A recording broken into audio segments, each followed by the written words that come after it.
राधे राधे दोस्तों, सभी को श्रेष्ठ कॉर्नर में स्वागत आज हम है। कार्तिक माह की 11वें अध्याय का कथा सुनेंगे। दैत्य जलंधर का प्रकोप, देवता भागे छोड़कर देवलोक। नारद जी ने कहा, एक बार जलंधर अपनी असुर सभा में बैठा था, तभी वहां दैत्य गुरु शुक्राचार्य पधारे। जलंधर ने आगे बढ़कर उनका सम्मान किया और पूजा के बाद उचित आसन दिया। जलंधर ने शुक्राचार्य से प्रश्न किया, हे गुरुवर, असुरों में परम बलशाली राहु का शीश किसने काटा था? वह बात मुझे विस्तार से जानने की इच्छा है।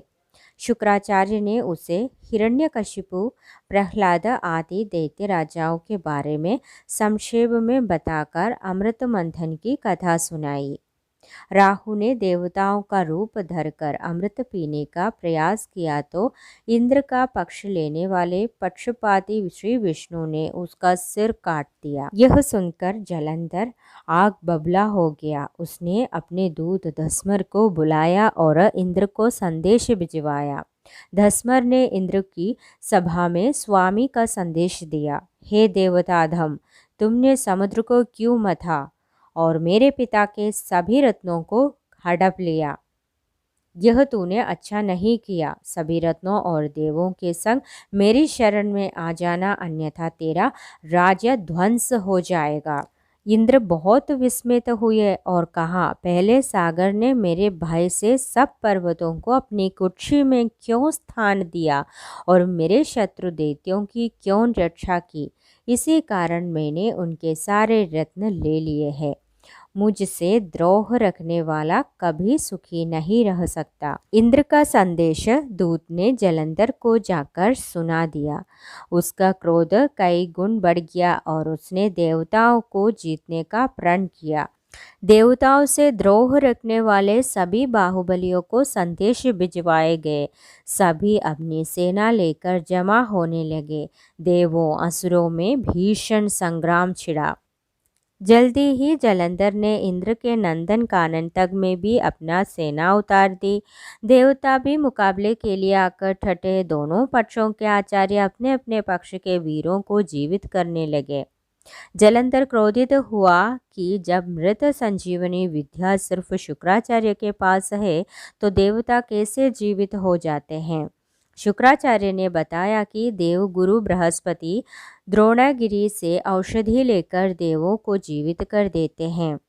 इससे जलंधर बहुत क्रुद्ध हो गए। शुक्राचार्य ने कहा, क्रोधित न हो, यदि शक्ति है तो द्रोणागिरी को उखाड़ कर समुद्र में फेंक दो। जलंधर तो साक्षात शिव जी का तेज था, फिर बल की क्या कमी होती। उसने द्रोणगिरी को जड़ से उखाड़ कर समुद्र में फेंक दिया और फिर आकर युद्ध करने लगा। बृहस्पति औषधि के लिए द्रोणगिरी आए तो वहाँ पर्वत था ही नहीं। वह भयभीत होकर देवों के पास गए और कहा कि जितना जल्दी हो सके इस युद्ध को रोक दो, क्योंकि अब तुम लोग असुरों को हरा नहीं पाओगे। शुक्राचार्य असुरों को जीवित कर देंगे और अब मेरे पास औषधि है ही नहीं, अतः एक दिन सभी देवता नष्ट हो जाएंगे। इंद्र ने अभिमान में शिवजी का अपमान किया था, यह उसी मूर्खता का परिणाम है। यह सुनकर देवता मैदान छोड़कर भाग गए। सिंधुपुत्र निर्भय होकर अमरावती में प्रवेश कर गया और देवता इधर उधर छिपने का स्थान खोजने लगे। 11वां अध्याय समाप्त। कथा जारी रहेगी। इसीलिए श्रीहरि जलंधर का वध न कर सके। कार्तिक महात्म्य 12वां अध्याय। कार्तिक महात्म्य 12वां अध्याय पिछली कथा से आगे। नारद जी ने कहा, जलंधर को अपनी तलाश में आते देखकर इंद्रादि देवता भयभीत होकर भाग निकला। भागकर वे बैकुंठ पहुँचे और भगवान नारायण को अपना सारा दुख कहा। फिर उनसे रक्षा की प्रार्थना की। देवताओं के करुणा वचन सुनकर करुणा सागर भगवान श्रीहरि ने देवताओं से कहा, आप लोग अपना दुख त्याग दे। मैं जलंधर के अत्याचारों से आपकी मुक्ति के लिए शीघ्र ही प्रयास करूंगा। देवताओं के मन में अपनी करुणामयी वाणी से शांत कराने के बाद भगवान गरुड़ पर सवार हुए और जलंधर का सामना करने युद्ध क्षेत्र की ओर चलने को तैयार हुए। उन्हें युद्ध के लिए तैयार देखकर लक्ष्मी जी को कुछ पीड़ा हुई। लक्ष्मी जी बोली, हे नाथ, मैं भी समुद्र से उत्पन्न हुई हूँ, जलंधर भी समुद्र से निकला है। जैसे मैं सागर तनया हूँ, वैसे ही जलंधर सागर तनय है। इस नाते वह मेरा भाई हुआ। मेरा भाई आपके हाथों युद्ध में मारा जाए तो मैं अपने जनक को क्या उत्तर दूंगी। इस पर भगवान विष्णु बोले, हे महालक्ष्मी, मैं ऐसा कुछ नहीं करूँगा जिससे आपको असहज होना पड़े। मैं अपने हाथों उसका वध नहीं करूँगा, किंतु उसके अत्याचारों से पीड़ित देवों को सहायता का वचन दिया है, इसलिए युद्ध क्षेत्र में तो जाना ही होगा। ऐसा कहकर शंख चक्र और गदा से सुशोभित श्रीहरि गरुड़ पर सवार होकर युद्ध भूमि की ओर चल पड़े।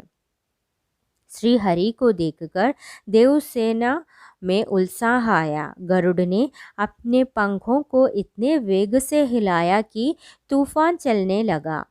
इससे असुर विचलित हुए।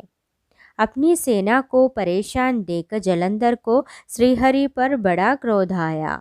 उसने उन पर प्रहार किया। दोनों में भीषण संग्राम आरंभ हो गया। दोनों के मध्य घोर संग्राम का वर्णन अगले अध्याय में। 12वां अध्याय पूर्ण, कथा जारी रहेगी।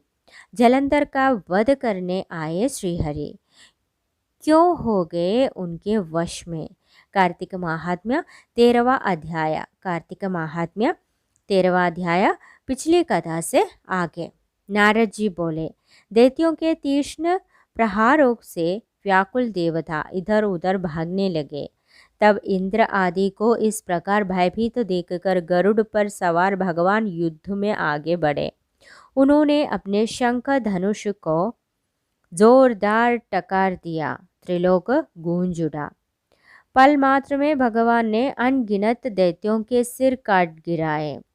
यह देख जलंधर क्रोध से कांपने लगा। भगवान और जलंधर में घोर संग्राम शुरू हुआ। बाणों से आकाश भर गया।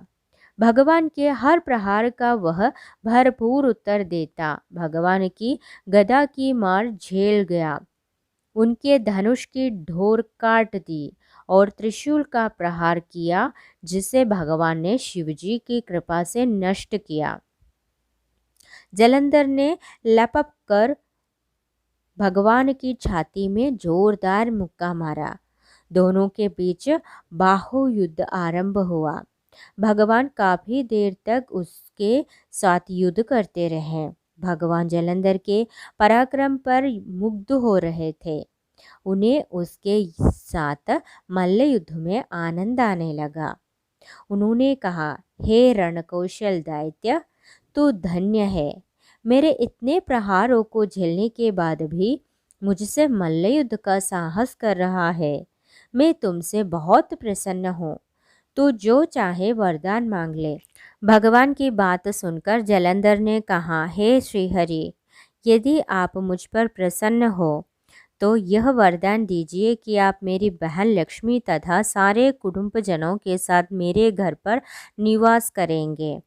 उसके ऐसे वचन सुनकर श्रीहरि को खेद तो हुआ, किंतु उसी क्षण देवेश ने तथास्तु कह दिया।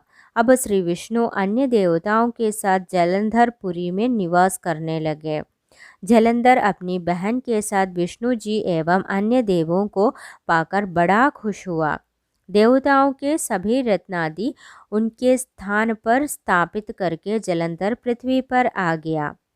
निशुंभ को पाताल में स्थापित कर दिया।